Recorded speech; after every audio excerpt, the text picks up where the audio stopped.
अस्सलाम वालेकुम व्यूअर्स, मैं हूं अफशा सिद्दीकी हंगर्स कुज़ीन की जानिब से और आज आपके लिए लेकर आई हूं एक बहुत ही ज़बरदस्त रेसिपी जो वाकई बहुत जल्दी से बन जाती है और जो बहुत मज़ेदार है। इसका नाम है लाहौरी मटन कढ़ाई। तो चलिए व्यूअर्स, इसको तैयार करते हैं। लाहौर की बहुत मशहूर डिश है और बहुत आसानी से तैयार हो जाती है।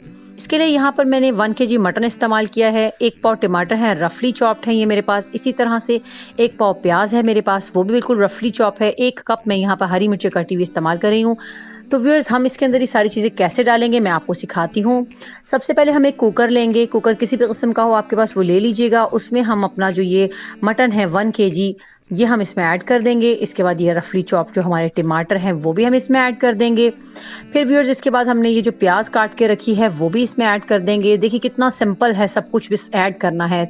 हमने मिर्चें भी आधा कप ऐड की हैं और हमने इसमें 1.5 टीस्पून नमक भी ऐड कर देना है। व्यूअर्स, मैंने 1 टीस्पून गरम मसाला और 1 टीस्पून पिसी हुई लाल मिर्चें ऐड की हैं और मैंने यहाँ पर पानी इसमें 2 ग्लास कह लीजिए पानी इसके अंदर ऐड कर दिया। बस इतना मुनासिब सा पानी कि जिससे ये गल जाए और बहुत ज़्यादा इसके अंदर मॉइस्चर भी बाकी ना रहे। व्यूअर्स, लहसुन अदरक भी 4 टेबलस्पून जो है वो मैंने पिसा हुआ इसमें डाल दिया है। अब हम इसको थोड़ा सा बॉईल करेंगे और इसके बाद हम इसे कुकर को बंद कर देंगे। ये गल जाएगा और जब गल जाएगा तो हम इसे कढ़ाई में जो है कन्वर्ट करेंगे। व्यूअर्स देखिए, ये यहाँ पर गल चुका है अच्छे से। हमें इसे इतना ज़्यादा नहीं गलाना कि बोटियाँ टूट जाएं। तो ये बस गल चुका है और अब हम इसको कढ़ाई में कन्वर्ट करेंगे और उसके बाद हम इसका जो है मॉइस्चर वो खुश्क करेंगे और इसके अंदर कुछ और मज़ेदार से मसाले ऐड करेंगे जो बहुत ही सिंपल और इजी कर देंगे इस कढ़ाई को। तो व्यूअर्स देखिए, यहाँ पर कुटा हुआ साबुत धनिया और कुटा हुआ ज़ीरा 1 टेबलस्पून है मेरे पास भर के, वो मैंने यहाँ पर भुना हुआ है हल्का सा, वो इसमें डाल दिया है। और यहाँ पर मैं इसमें थोड़ा सा कटा हुआ अदरक डाल रही हूँ। पिसा हुआ गरम मसाला बहुत थोड़ा सा 2 चुटकी के करीब और काली मिर्च 1/2 टीस्पून।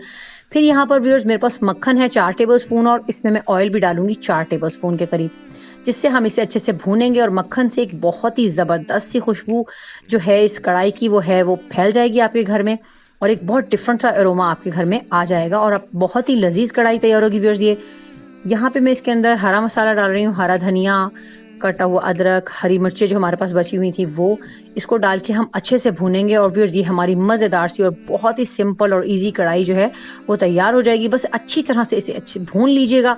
भूनने से जो हमारा मसाला है उसका टेक्सचर बहुत अच्छी तरह से घुल जाएगा। इसमें सारी चीज़ें, गोश्त साबुत रहना चाहिए और बाकी की चीज़ें जो है वो इसमें घुल मिल जानी चाहिए। जी व्यूअर्स देखिए, ये भुन गई है अच्छी तरह से। अब मैं आपको इसे डिश आउट करके दिखाती हूँ। जी व्यूअर्स देखिए, ये मैंने इसको डिश आउट कर दिया है। बहुत मज़ेदार बनी है व्यूअर्स। ये आप अपने घर पे ज़रूर ट्राई कीजिएगा। अगर मेरी रेसिपीज़ अच्छी लगती हो तो मेरे चैनल को सब्सक्राइब कीजिए, वीडियो को लाइक कीजिए, शेयर कीजिए, दुआओं में याद रखिएगा। इंशाल्लाह जल्दी किसी नई रेसिपी के साथ मुलाकात होगी। तब तक के लिए मुझे इजाज़त दीजिए। अल्लाह हाफिज़।